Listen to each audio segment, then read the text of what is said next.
হযরতে হাসিম বলছেন, সালমা আমি তোমাকে তোমার বাবার বাড়িতে রেখে যাচ্ছি।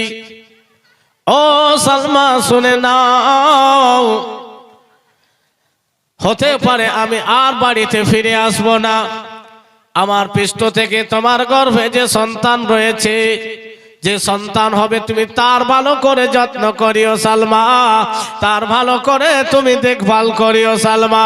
হযরতে সালমা বলেন, স্বামী কেন এমতো আপনি বলতেছেন, কেন আপনি এই মতো বর্ণনা করতেছেন? বন্ধুগণ, সেই সময় হাসিম বলেন, সালমা আমি রাত্রে স্বপ্নে দেখেছি। বলে, স্বামী কি স্বপ্নে দেখেছেন? বলে, সালমা রাত্রে আমাকে বাঘে তাড়া করতেছিল, আমি বাঘের ভয়ে ছুটা ভেগে যাচ্ছিলাম সালমা, বাঘের ভয়ে ভাগতেছিলাম। আজ রাতে সালমা জিজ্ঞাসা করছেন, স্বামী গো তারপরে কি হলো? বলে, সালমা শুধু সেটাই না, তুমিও বাঘের থেকে আমাকে বাঁচাবার চেষ্টা করেছো সালমা, কিন্তু সালমা শেষ পর্যন্ত আমি বাঘ থেকে বাঁচতে পারিনি, তুমিও আমাকে বাঘ থেকে বাঁচাতে পারোনি। ও সালমা আমি মনে হয় আর বাড়িতে ফিরে আসব না, তাই আমার যে সন্তান সন্ততি হবে তুমি তার ভালো করে দেখাশোনা করিও। বেরাদার, ভালো করে তার যত্ন করিও। সেই সময় এমন অবস্থা ছিল, মেয়েদের তো মর্যাদা ছিল না, আর স্বামী হারা মেয়েদের আরো কোনো দাম ছিল না। যে সমস্ত মেয়ের স্বামী হারিয়ে গিয়েছে তাদের মুখ দেখা গ্রামের লোক পছন্দ করতো না, তাদের মুখ দেখা পছন্দ করতো না, এটা বলতো যে এর মুখ দেখে যদি কোনো কাজে যাও কাজে সফল হবে না। সেই সময় সালমা বলছেন, স্বামী কেন এমতো কথা আপনি বলছেন স্বামী? হযরতে হাসিম বলছেন, সালমা আমি ছুটেছি, বাঁচার চেষ্টা করেছি, তুমিও চেষ্টা করেছো, শেষ পর্যন্ত বাঁচাতে পারোনি। বন্ধুগণের আমার, হযরতে হাসিম সালমাকে বাবার বাড়িতে রেখে দিয়ে মুলকে শামের দিকে ব্যবসাতে গেলেন। বন্ধুগণের আমার, শেষ পর্যন্ত যখন হযরতে হাসিম যেন মুলকে শাম থেকে আর বাড়িতে ফিরে আসেনি, মক্কায় খবর হলো হাসিম ইন্তেকাল হয়েছে। মক্কার মানুষ জেনে গিয়েছে আমাদের সর্দার মারা গিয়েছে, আমাদের নেতা মারা গিয়েছে, আমাদের আমির মারা গিয়েছে। বন্ধুগণ, সবাই যখন খবর পেয়েছে মক্কার বুকে আমাদের সর্দার মারা গিয়েছে, কাবা ঘরের মোতাওয়াল্লি মারা গিয়েছে, সবাই মিলে মক্কার মানুষেরা হাসিমের ভাই আবু তালিবকে, হাসিমের ভাই মুত্তালিবকে সবাই মিলে আলোচনা করে বলে, তোমার ভাই জায়গায় তুমি সর্দার হয়ে যাও, তোমার ভাইয়ের জায়গায় তুমি সর্দার হয়ে যাও। সর্দার মারা গেল, সর্দার বিবাহ করেছিল সবাই জানে, কিন্তু স্ত্রী কি হলো কোনো খবর সেও নিল না। আর হাসিমের জায়গায় মুত্তালিবকে তারা সর্দার বানিয়ে দিল, কাবা ঘরের দায়িত্ব দিয়ে দিল যে তুমি থাকো। সেও খুব ভালো লোক ছিল। বন্ধুগণের আমার, এদিকে সালমার গর্ভ থেকে দুনিয়াতে সন্তান আসছে, ছেলে সন্তান দুনিয়ার বুকে আসছে। সেই ছেলের নাম হযরতে সালমা যেন সাইবা রাখলেন, সাইবা রাখলেন। বড় কষ্ট করে জীবন যাপন করতেছেন।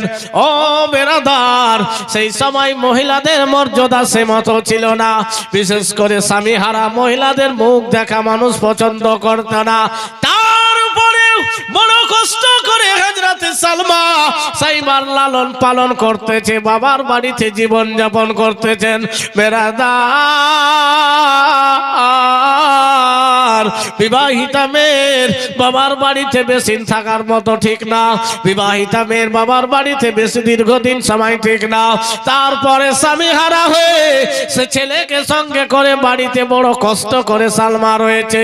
ও বন্ধুগণের আমার, হযরতে সালমার সন্তান যেন দিনের পর দিন যেন বড় হয়েছে। কয়েক বছর পর মদিনার ছেলেদের সঙ্গে হযরতে সাইবা খেলা করতে গিয়েছেন। বাগান বাগানে খেলা করতে গিয়েছেন। মদিনার ছেলেরা তীর নিয়ে খেলা করতেন। ও বেরাদার, সঠিক জায়গায় নিশানা করত, কার তীর সঠিক জায়গায় লাগে। নিশানা করত যে কার তীর সঠিক জায়গায় লাগে। তো মদিনার ছেলেরা মারছে, তো লাগছে তো এদিক ওদিকে লেগে যাচ্ছে। আর যখন সাইবা তীর মার ছাড়ছে তো ঠিক জায়গায় লাগছে। আর খুশি হয়ে কুধে কুধে বলছে, মদিনার ভাইরা, তোমরা আমার মতো ঠিক জায়গায় মারতে পারবা না, কারণ আমি হচ্ছি মক্কার। জোরে বলেন সুবহানাল্লাহ।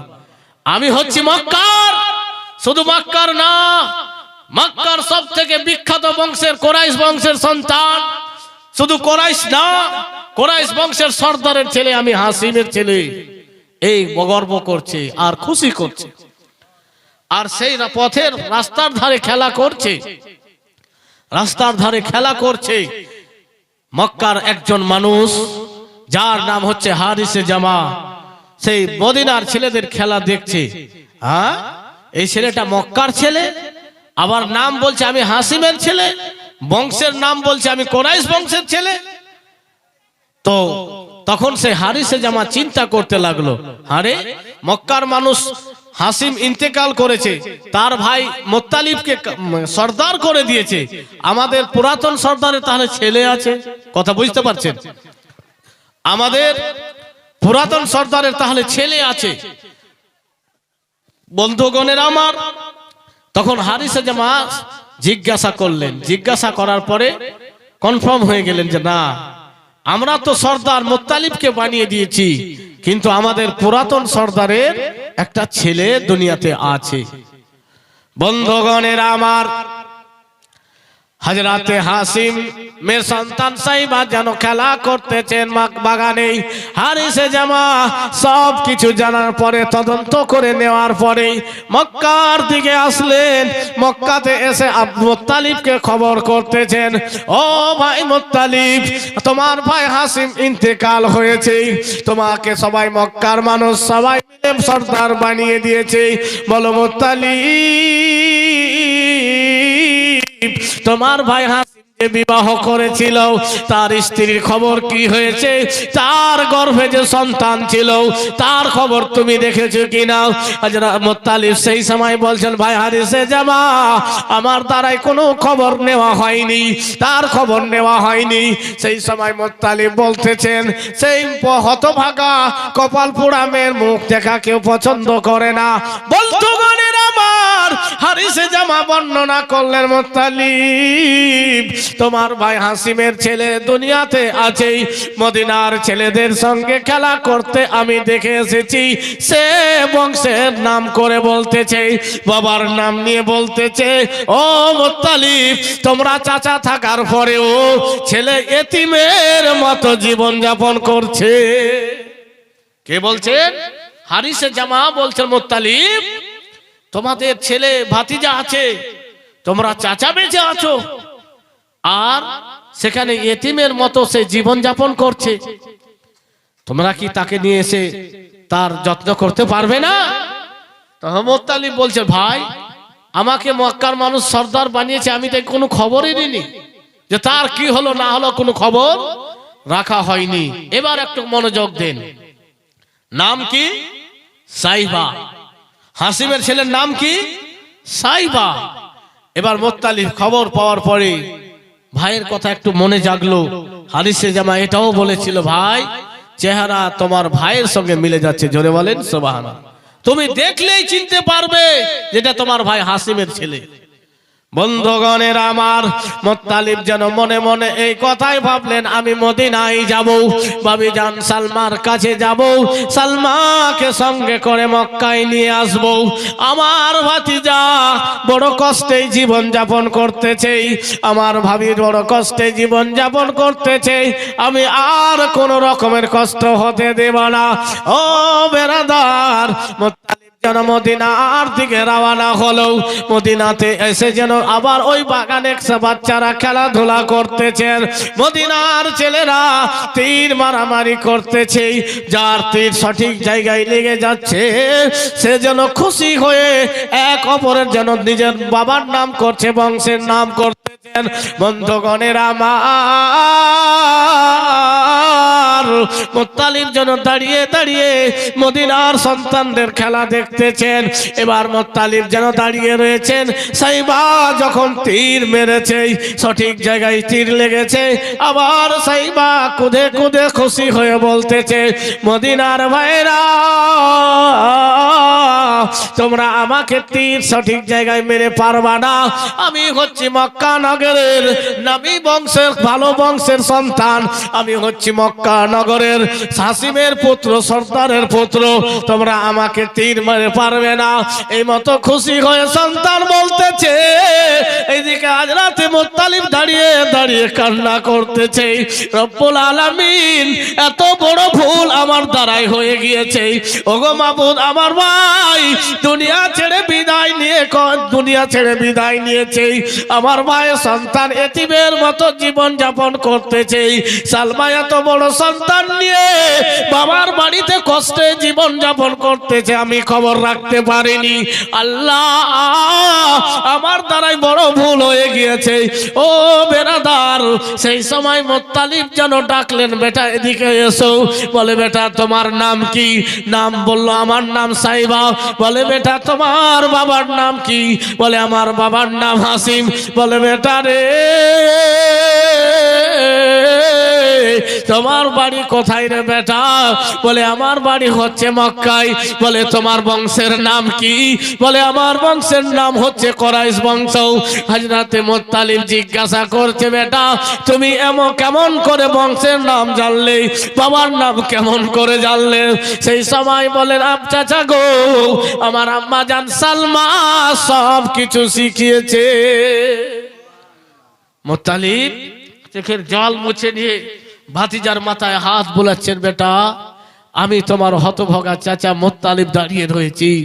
বেটা তোমাকে নিয়ে যাওয়ার জন্য এসেছি। বেটা আর এতিমের মতো তোমাকে থাকতে হবে না, আমি তোমাদেরকে সঙ্গে করে মক্কায় চলে যাব।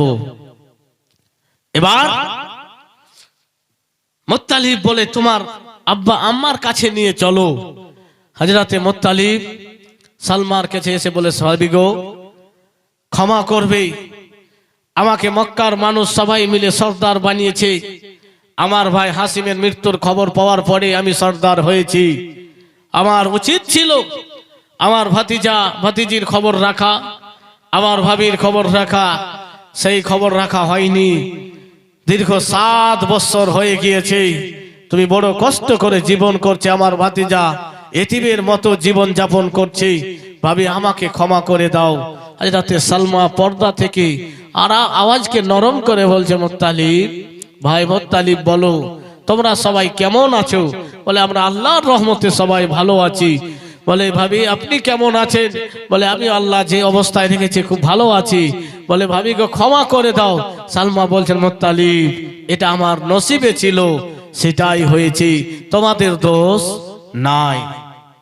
সালমা বলছেন, মুত্তালিব কি ক্ষমা চাইছো? এটা আমার ভাগ্যে ছিল, সেটাই হয়েছে। আমি কম বয়সে স্বামী হারা হয়ে আমি আমার সাইবাকে স্বামীর স্মৃতি হিসাবে নিয়ে বুকে করে 7টা বছর কাটিয়ে দিয়েছি। জোরে বলেন সুবহানাল্লাহ।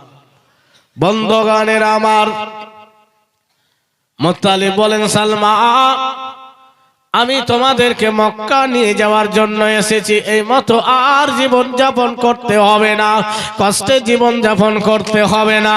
হযরতে সালমা বলে, মুত্তালিব দুনিয়ার সমস্ত মানুষ আমার মতো মহিলাদের অবস্থা চেহারা দেখা পছন্দ করত না। তারপরও আমি ছোট্ট সাইবাকে সঙ্গে করে 7 বছরের করে দিয়েছি। ও মুত্তালিব আমি আর মক্কায় যাব না, আমি আমার বাবার বাড়িতে থাকবো, আমি আর মক্কায় যাব না। সেই সময় মুত্তালিব বলছেন, ভাবি গো আমার ভাতিজা সাইবাকে তালে দিয়ে দাও, আমি তাকে ভালো করে মানুষের মতো মানুষ করে বড় করব, তার আমার পরে তার বাবার দায়িত্ব তাকে দিয়ে দিব। তার বাপ যে সর্দার ছিল, কাবা ঘরের মোতাওয়াল্লি ছিল, আমি তাকে সেই দায়িত্ব সঁপে দিব। মা ছেলের ভালো চাই কি না? বলে, আমি তো কষ্টে আছি, তার চাচার কাছে যাবে, বংশের কাছে যাবে, আমার ছেলে বংশের সর্দার হবে। তার চাচা যান বলছে ভালো করে লালন পালন করে আমি তার বাবার দায়িত্ব তাকে সঁপে দেব। যদি ভাবি আপনি অনুমতি দেন তাহলে আমি সাইবাকে সঙ্গে করে মক্কায় নিয়ে যেতে চলে যাব। হযরতে সালমা স্বামী হারা হয়ে দীর্ঘদিন ধরে জীবন যাপন করছেন। এমনই সময় স্বামী সেই ছেলেকে বুক থেকে দিতে কোনো মায়ের মন চাইবে না, কিন্তু সে তো অসুবিধায় জীবন যাপন করছিলেন। আমি সন্তানের ভালোর জন্য সালমা হ্যাঁ বলে দিলেন। বললেন মুত্তালিব তোমাদের সন্তান তোমাদের ছেলে তুমি নিয়ে যেতে পারো, বলে দিয়েছি। বলে তাহলে সাইবাকে সাজিয়ে দাও। সাইবাকে সাজাচ্ছে, সালমার ভীতির ফেটে যাচ্ছে। হাইরে সাইবা, আমি স্বামীকে কম বয়সে হারিয়ে দিয়ে তোমার দিকে দেখে আমি আমার স্বামীর দুঃখ ভুলে গিয়েছি। যেমন বলেন সুবহানাল্লাহ। বন্ধুগণের আমার, হযরতে সালমা যেন সাইবাকে তৈরি করতেছেন, কিন্তু মা জননীর বুক যেন ফেটে যাচ্ছে। আমি আর সাইবাকে দেখতে পাবো না, সাইবা আমার থেকে দূরে চলে যাবে। কিন্তু মুত্তালিব কোন রকমের জবরদস্তি করেনি, বাবির কাছে অনুমতি নিয়ে তৈরি হতে বলেছেন। মা জননী ছেলের ভালোর জন্য নিজের বুকে পাথর দিতে রাজি। ও বন্ধুগণের আমার, সালমা যেন সাইবাকে তৈরি করতেছেন। সালমার চোখে পানি চলে এসেছে। মা জননীর দিকে যেন সাইবা বলে তাকিয়ে দেখে বলে মা কেন কান্না করতেছো? আব্বা জান সালমা বলতেছেন বেটা সাইবা রে, বেটা তুমি তোমার আব্বাদের কাছে চলে যাবে, তুমি মক্কায় চলে যাবে, বংশের কাছে চলে যাবে, তোমার বড় ভালো হবে, কোনো রকমের অসুবিধা হবে না। সালমা যেন বেটাকে বলতেছেন বেটা তোমার জীবনের কোনো রকমের অসুবিধা হবে না, তোমাকে এতিম হয়ে জীবন যাপন করতে হবে না। আজ রাতে সালমা যেন কাঁদছেন, ছেলেকে তৈরি করতেছেন। মুত্তালিব বলেন ভাবি গো মক্কার দিকে যেতে হবে, সালমাকে তুমি তৈরি করে দাও, আমার ভাতিজা সাইবাকে দিয়ে দাও। আজ রাতে মুত্তালিব যেন সওয়ারের ওপরে চড়ে রয়েছে। সালমা ঘর থেকে বের করে সন্তানকে মুত্তালিবের সওয়ারে উঠাচ্ছেন। এমনই সময় মা জননী কান্না করতে শুরু করেছে। ও মুত্তালিব, এই সন্তানকে দেখে আমি আমার স্বামীর বেদনা ভুলেছি, আমি আমার কম বয়সে স্বামী হারিয়েছি, আমার সন্তানকে বুকে নিয়ে আমি সব বেদনা বলেছি। মুত্তালিব, আমি আমার বুকের থেকে দূরে করছি, ভালো করে খেয়াল রাখিও রে মুত্তালিব, ভালো করে তার যত্ন করিও, যাতে করে আমার সাইবার কোন রকমের অসুবিধা না হয়। আজ রাতে মুত্তালিব বলেন ভাবি গো কোন রকমের অসুবিধা আমরা হতে দেব না। এতদিন ধরে কষ্টে জীবন যাপন করেছে, এর জন্য ব্যথিত রয়েছি, দুঃখ পেয়েছি। সালমা কোনো কষ্ট হতে দেব না। সাইবাকে মুত্তালিবের সওয়ারে চড়িয়ে দিয়ে মা জননী বুঝের বুক কালাকালি করে দিয়ে সালমা যেন বারবার মুত্তালিবকে বলতেছেন কোন রকমের কষ্ট হতে দিও না রে মুত্তালিব, কোন রকমের কষ্ট পেতে দিও না। মক্কার মানুষ যেন কেউ এতিম না বলে, মা হারা বাবা হারা না বলে। বন্ধুগণের আমার, সাহাবীর কাছে অনুমতি নিয়ে মুত্তালিবের সওয়ার যেন আগে বেড়েছে, মুত্তালিবের সওয়ার আগে বেড়েছে, কিছু দূর এগিয়ে গিয়েছে। মা জননীর মা বুক যেন আরো ফেটে গিয়েছে, হাত বাড়িয়ে দিয়েছে সাইবা, ও বেটা সাইবা তুমি আমার থেকে দূরে চলে যাচ্ছ রে বেটা, তোমার ভালোর জন্য তোমার চাচার সঙ্গে তোমাকে মক্কায় পাঠাচ্ছি রে বেটা, তুমি আমাকে বলে ভুলে যেও না। ও মুত্তালিব আমার সন্তানের যত্ন করিও। আজ রাতে সাইবা যেন বারবার মার দিকে তাকাচ্ছে, মা যেন দাঁত বাসেলের দিকে তাকিয়ে রয়েছে, মন ভরে দেখে দিচ্ছে। সালমা মাথা নত করে যেন কান্না করতেছেন, আইরে আমার কলেজার টুকরা তুমি বেটা মুখ আমার চোখের আড়ালে হয়ে যাবে। বন্ধুগণের আমার, আর আস্তে আস্তে করে যখন দূরে চলে গিয়েছে, হযরত সালমা আরো জোরে জোরে কাঁদতেছেন, ওগো রব্বুল আলামিন, আমি আমার স্বামীর স্মৃতিকে তার চাচাদের হাতে তুলে দিলাম। আল্লাহ তুমি তার হেফাজত করিও, তার তুমি যত্ন করিও, আমার ছেলের তুমি সহি সালামতে রাখিও। মা জননী দোয়া করতেছে, এদিকে আস্তে আস্তে করে চোখের আড়ালে হয়ে গেল। মা কেঁদে বুক ভাসাচ্ছে বেরাদার, কিন্তু তারপরও যেন সন্তানের ভালো হয়, আমার সন্তান লিডার হবে, নেতা হবে বলে মা সন্তানের ভালোর জন্য চাচার কাছে তুলে দিয়েছেন। কবি বলছেন শুনেন, যে মা 10 মাস 10 দিন গর্ভে রেখে অতি কষ্টে জন্ম দিল, সে মায়ের মনে আছে বেদনা গো, মায়ের মনে আছে যন্ত্রণা। জোরে বলেন সুবহানাল্লাহ। মায়ের মনে আছে বেদনা গো, মায়ের মনে আছে যন্ত্রণা। যে মা 10 মাস 10 দিন গর্ভে রেখে অতি কষ্টে জন্ম দিল, সে মায়ের মনে আছে বেদনা গো, মায়ের মনে আছে যন্ত্রণা। একজন কোন মায়ের প্রেমিক, আমরা প্রতি মাসের মোবাইল 200 টাকা 250 টাকা করে রিচার্জ করি, ইমানের রিচার্জ ভেবে একজন কোন ভাই 12 মাসের ওসিলায় বা 2400 টাকা 2 মাসের হিসাবে ইমান রিচার্জ হিসাবে মসজিদের এতে মাকে ভালোবেসে মসজিদের জন্য দান করলে কোন রকমের ক্ষতি হবে না। একজন ভাই মনকে মিলান, একজন কোন বন্ধু, কোন বাপ, কোন ভাই মাকে ভালোবেসে বলেন যে মৌলানা সাহেব আমি 2400 টাকা দিব। মা নিজের মাকে কবরে রেখেছেন। আমাদের গোপালপুরের মানুষের বড় দুঃখ যে অনেক কবর নদীতে চলে গিয়েছে, অনেক আত্মীয়দের কবর, আমার দাদুর কবর নদীতে গিয়েছে। আমাদের কবর যে কোথায় হবে আমরা কেউ বলতে পারবো না, হবে থাকবে না পড়ে যাবে আমরা কেউ, তো পড়ে যাওয়াটাই বেশি ভাবতে হবে। বেরাদার, কবর থাকলে কবরের পাশ দিয়ে মানুষ যাবে, কবরে সালাম করবে, জিয়ারত করবে, আপনি নেকি পাবেন। আমাদের সেটাও নসিবে হয় না। বন্ধুগণের আমার, একজন কেউ 2400 টাকা, এটা ভাবিয়েন না যে আজকে প্রথম রাত্রি, তো আজকে আপনি দেন, ইনশাআল্লাহ দেন। কেউ একজন আল্লাহর বান্দা তৈরি হন, কারণ আমরা সবাই চেষ্টা করে জমি কেনার চেষ্টা করেছি, বাড়ি করতে হবে, কিন্তু আমাদেরকে জমির সাথে সাথে বাড়ির সাথে সাথে মসজিদও লাগবে, কবরস্থান লাগবে, মসজিদ লাগবে, কবরস্থান লাগবে। আর এইখানে এখন আমাদের গোপালপুরের মানুষকে দান করতে হবে, এটা হলো ইবাদতের জায়গা। যে মা 10 মাস 10 দিন গর্ভে রেখে অতি কষ্টে জন্ম দিল, সে মায়ের মনে আছে বেদনা গো, মায়ের মনে আছে যন্ত্রণা। সালমা যেন ছেলের দিকে তাকিয়ে রয়েছেন, আস্তে আস্তে করে ছেলে যেন চোখের আড়ালে হয়ে যাচ্ছেন।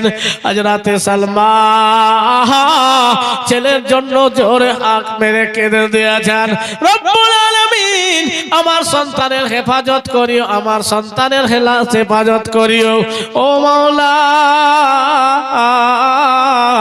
আমার সন্তানের জন্য কোন রকমের অসুবিধা না হয়।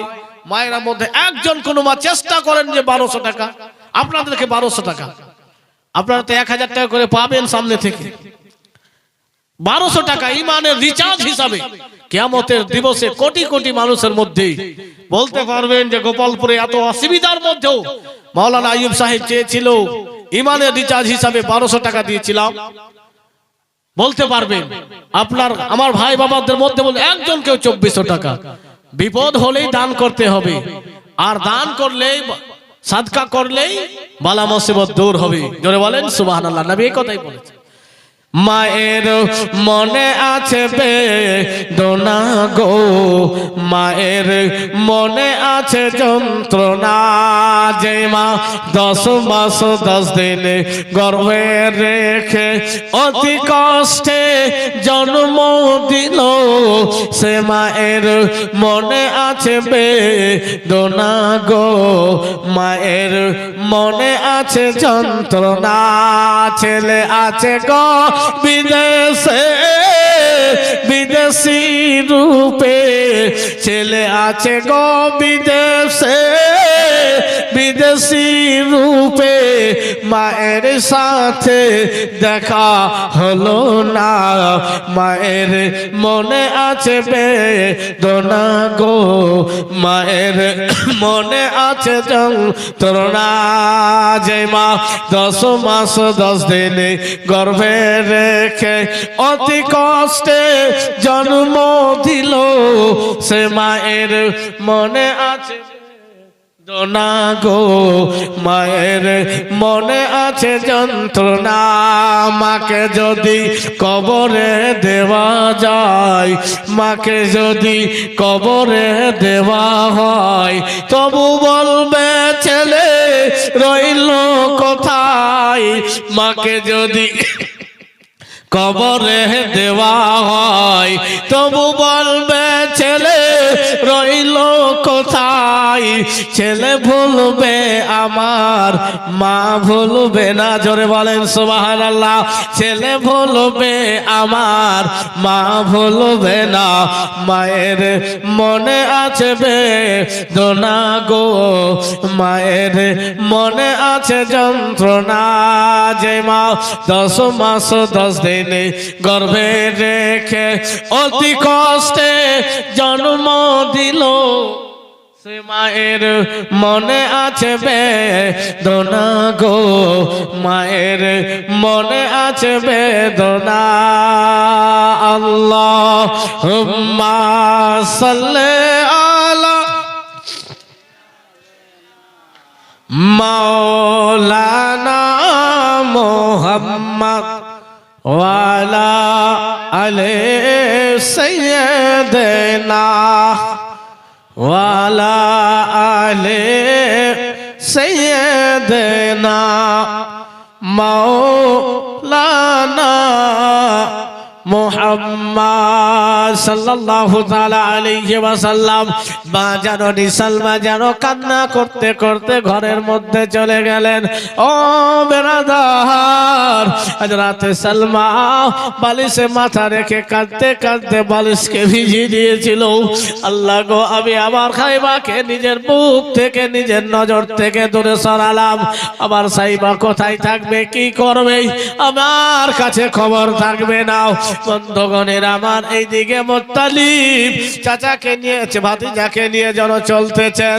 সে চিন্তা ভাবনা করলো, আমি আমার ভাতিজাকে নিয়ে যদি মক্কার মানুষকে জানিয়ে দিই এটা আমার ভাই হাসিমের পুত্র, সবাই এতিম বলবে, আমার ভাই ভাতিজা সাইবা তখন দুঃখ পাবে। যখন জানবে 7 বছর পরে চাচার কাছে এসেছে, বংশের কাছে এসেছে, মানুষ তো জিজ্ঞাসা করবে এটা কে।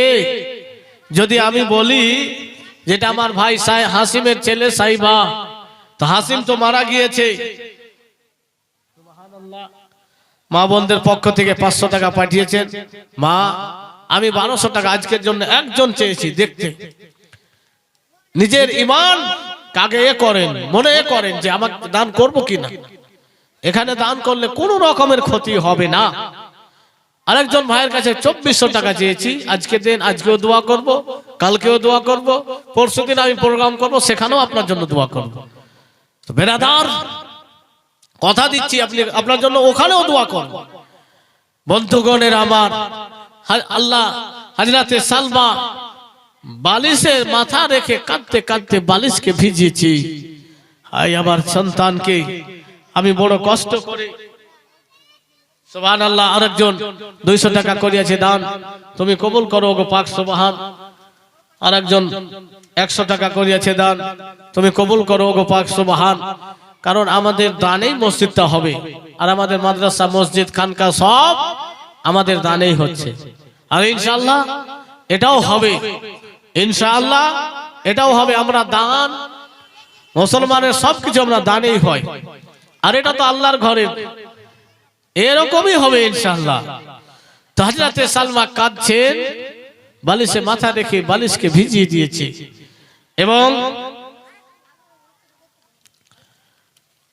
এবং মুত্তালিব রাস্তায় চিন্তা ভাবনা শুরু করলেন, যদি আমি, সুবহানাল্লাহ, জাযাকাল্লাহু ফিদ দুনিয়া ওয়াল আখিরা, যদি আমি মানুষকে জানিয়ে দিই এটা আমার ভাতিজা, তাহলে তো এতিম বলবে আমার ভাতিজা। যখন এতিম শুনবে, আর এতিমকে সমাজের লোক খারাপ নজরে তখন আরো বেশি দেখত।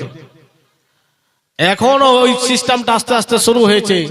নবী এতিমকে ভালোবাসতে বলেছেন, আমরা এতিমকে কষ্ট দিচ্ছি। এতিমের মাল বাপ নাই মা নাই, তো আমরা চাচারা খেয়ে নিচ্ছি। যে এতিমকে সাহায্য করতে বলেছে, যাদেরকে ভালোবেসে আমাদেরকে জান্নাতি হতে হবে, সেই বাপ হারা মা হারা এতিম সন্তানের জমি জায়গা আজকে যারা বুদ্ধিমান আছে নিয়ে নিচ্ছে নিজের নামে। হচ্ছে না এরকম? তার জন্য কোনো কাজ করতে হবে, ফ্রিতে হয়ে যাবে, হয়তো 500 টাকা হয়ে যাবে। সে তো বাপ নাই মা নাই, কোনো কাগজ তৈরি করতে হবে, 100 টাকা জায়গাতে 1200 টাকা তার খরচা করিয়ে দেবে। এতিমের মাল যে খাচ্ছে জান্নাত পাবেই না, কোনোদিন পাবে না।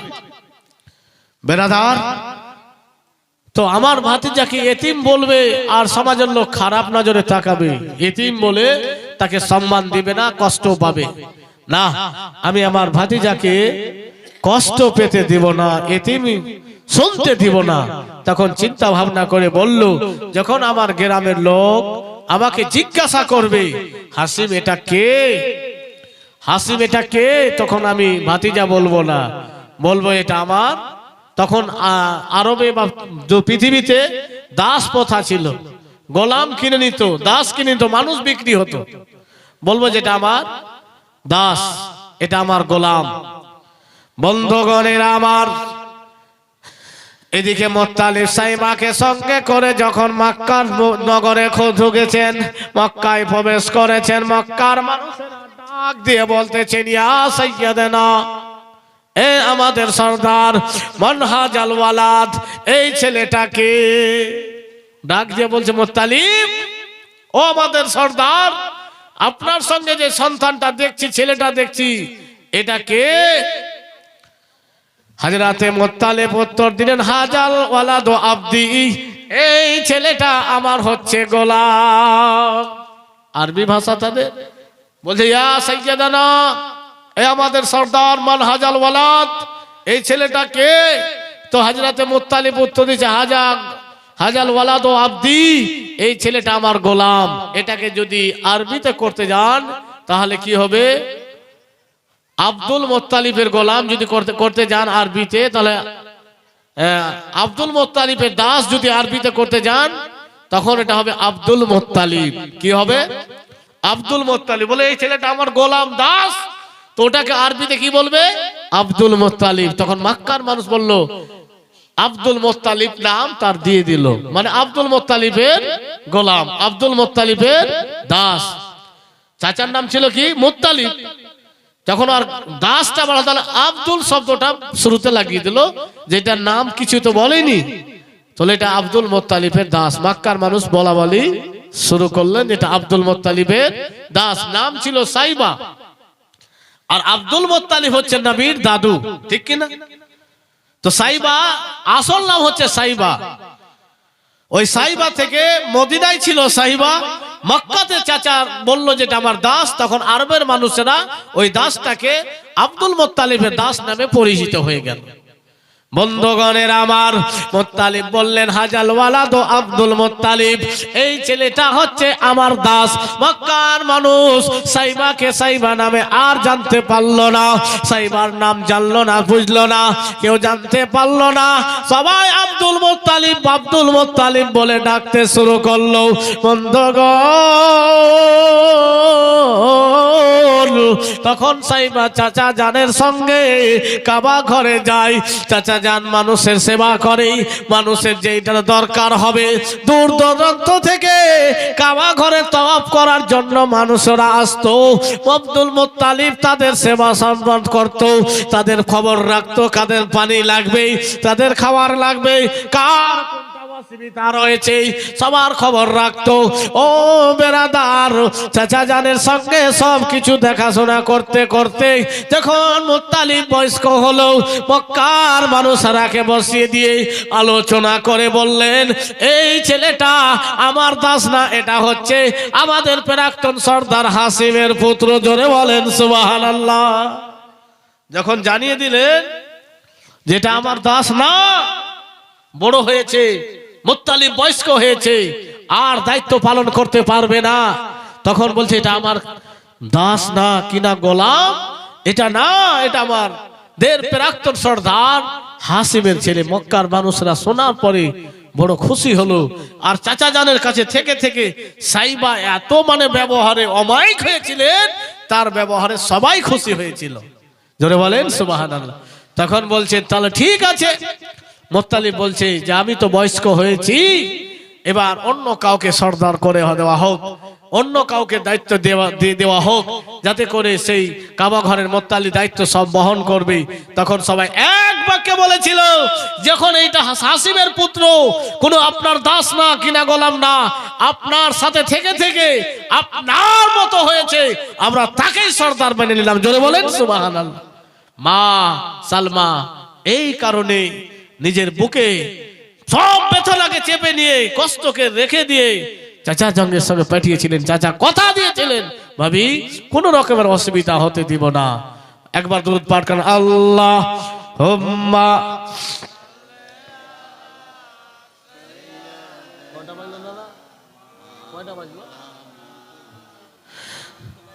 ওয়ালা আলে সাইয়্যিদানা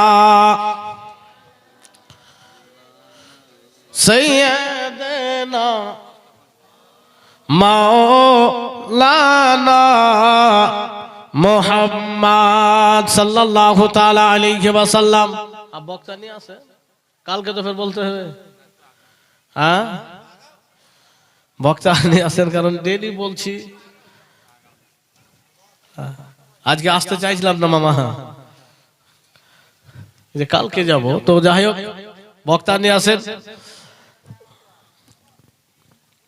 তো একটু আগে যে উঠিয়ে দিয়েছে আগে, তো আরো একবার দূর পড়েন ভাই, একটু খালি হালকা ইকো দেন তো একটু। হ্যাঁ, সুন্দর হচ্ছে আওয়াজ। আরো একবার জোরে জোরে দূর পড়েন, আল্লাহুম্মা সাল্লি আলা মাওলানা মুহাম্মদ ওয়ালা সাইয়্যিদানা ওয়ালা আলে সাইয়্যিদানা মাওলানা মুহাম্মদ সাল্লাল্লাহু তাআলা আলাইহি ওয়াসাল্লাম। হযরতে উমর ফারুক এখান থেকে এই নবীর জীবনে হোক, আমি আয়াত যে পড়েছি, ইয়া আইয়ুহাল্লাযীনা আমানুত্তাকুল্লাহা ইয়া আইয়ুহাল্লাযীনা আমানু দুখুলু ফিস সিলমি কাফা, হে বিশ্বাসীগণ তোমরা ইসলামে পরিপূর্ণভাবে দীক্ষিত হয়ে যাও এবং শয়তানের অনুসারী হইও না, কারণ শয়তান আমার আপনার সবার লুকায়িত দুশমন না, প্রকাশ্য দুশমন, সবারই দুশমন। আমাদেরকে শয়তানকে তাড়াতে হবে। সামনে রমজান আসছে, রমজান আসে মানুষের পাপ রাশিকে ধুয়ে সাফ করার জন্য, পাপ রাশিকে ধ্বংস করে দেওয়ার জন্য। তাই এখন থেকে আমাদেরকে আল্লাহর কাছে তওবা ইস্তেগফার করতে হবে আর নিজের গুনাহকে শেষ করে দিতে হবে। একজন কোনো ভাই বাবা হাত উঠান তো, আমি এতক্ষণ টাকা চাইলাম, আর টাকা চাইবো না। যে মৌলানা সাহেব কালকে থেকে আমি নামাজ পড়বো, রমজান আসছে আমি নামাজ পড়বো, একজনকে উঠান তো। একজন, আমি গত 22 তারিখে বিহারে জালসা করছিলাম, 37 জন হাত উঠিয়েছিল আর নামাজ পড়েছে। তারপরে 23 তারিখে হেমতাবাদে উত্তর দিনাজপুরে জালসা করলাম, ওখানে বললাম তো মায়েরা 5 জন উঠিয়েছিল, একজন ভাই শুধু, আমার কথা মানলো না। কিন্তু বিহারে 37 জন, একজন কোন বন্ধু, ইয়ং বন্ধু ভাই, যে নামাজ পড়ো না, আমি রোজা সামনে আসছে, আমি কাল থেকে নামাজ শুরু করব। একজন কোন ভাই হন তো বেরাদার, টাকা জমি জায়গা ঘর বাড়ি যদি কেউ বিলিয়ে দেয় আল্লাহর রাস্তায়, তারপর নামাজ মাফ হবে না। কোন মা একজন উঠান তো, কথা একটু রাখেন। এটা নিজের সুবহানাল্লাহ, একজন দুইজন তিনজন চারজন সুবহানাল্লাহ, পাঁচজন আলহামদুলিল্লাহ, আর এই 6 জন সুবহানাল্লাহ। হাত উঠান যে মৌলানা সাহেব নামাজ পড়বো। আল্লাহ, এই আমরা কেউ না হতে জানতে পারি কে কে হাত উঠালো, কিন্তু আল্লাহ ঠিক জেনে গিয়েছে, এর কারণে আল্লাহ আপনাকে ক্ষমা করে দেবে। বলে সুবহানাল্লাহ। উঠান যে ছেলেরাই, আমাদের গোপালপুরের মা বোনরা আমাকে তাহলে ভালোবাসে বেশি। হ্যাঁ সুবহানাল্লাহ। আর কোন বান যদি বাকি সবাই নামাজ পড়েন তো আলহামদুলিল্লাহ। 6 জন হয়েছে, একটু হাত উঠে দেখান যে মৌলানা সাহেব কাল থেকে আমি নামাজ পড়বো, আমি নামাজ যা করেছি কাল থেকে নামাজ পড়বো। একজন কেউ আর মা বোন, যাই হোক এখান থেকে বোঝা গেল মায়েদের দিকে মনে সবাই আপ নামাজি আছে। 6 জন পড়ছিল না, হাত উঠিয়েছে। উঠান। আর না হলে যদি এটা হাত না, তাহলে কবরে কি হবে, হাসরে কি হবে? প্রথম কিয়ামতের দিবসে প্রশ্ন হবে নামাজের। বেটা বেটি কি করেছিল এটা না, কোরআন পড়েছিল এটা না, হজ করেছিল কিনা এটা না, যাকাত এটা না, আগে নামাজ। আর নামাজে যদি আমরা জিরো থাকি, লেটার মার্ক নিয়ে যদি ফেল করি, তাহলে কাজ হবে? উঠান মা বোন হাত। আর কোন মা বোন? শুরুতে ধাড়িয়ে 6 জন উঠাল, আর এখন নাই। হ্যাঁ, আর কোন ভাই বাবা বন্ধু আল্লাহকে রাজি করার জন্য নামাজ পড়তে চাইবে না? সুবহানাল্লাহ। একবার দুরূদ পড়েন, কয়েকটি ছন্দ পড়ছি, দিয়ে তারপরে যে ঘটনা হযরত উমর ফারুকের জামানায় আমি একটু বলবো, যে একটা সন্তান বাপের সঙ্গে এত সুন্দর চেহারার মেল ছিল, হযরত উমর ফারুক বলেছিলেন এত বাপের সাথে হুবহু মেল আমি কোন সন্তানের দেখিনি। সেই ঘটনাটা আপনাদের সামনে তুলে ধরবো। জোরে বলেন সুবহানাল্লাহ। আল্লাহুম্মা সাল্লি মাওলানা মুহাম্মদ ওয়া আলা আলি সাইয়্যিদিনা ওয়া আলা আলি সাইয়্যিদিনা মাওলানা মুহাম্মদ। আমাদের গোপালপুরের মানুষের টাকা পয়সা আলহামদুলিল্লাহ আছে, কিন্তু মনে হয় যে আমার যারা ভাই বিবাহ করেছে, বাবারা বিবাহ করেছে, মাথা ভালো করে ঢাকবেন মা বোন। এখন এত পর্দা করার ব্যবস্থা হয়েছে যে আপনি হিললেও আপনার সেই পর্দার এই ব্যাঘাত ঘটবে না। হাফ বরখা সুন্দর করে পাওয়া যাচ্ছে, হিজাব পাওয়া যাচ্ছে, নেকাব পাওয়া যাচ্ছে, সুন্দর করে মাথায় কাপড় দিয়ে বসে আলহামদুলিল্লাহ। তো আমরা নিজে হয়তো অন্যায় করছি, ভাবছি যে কেউ জানে না। এখন সামনে রোজা আছে, এখন থেকেই বাহানা করা শুরু করে দিয়েছে। মৌলানা সাহেবের সামনে, মোড়ল সর্দারের সামনে, হাজী সাহেবের সামনে হয়তো যে একটু মুখের উপরে বলে দিবে, তার সামনে মানে ঐসব দেখাবে। বলেন আমরা যখন অসুস্থ হই তো গ্রামের ডাক্তার থেকে শুরু করে নারায়ে তাকবীর, নারায়ে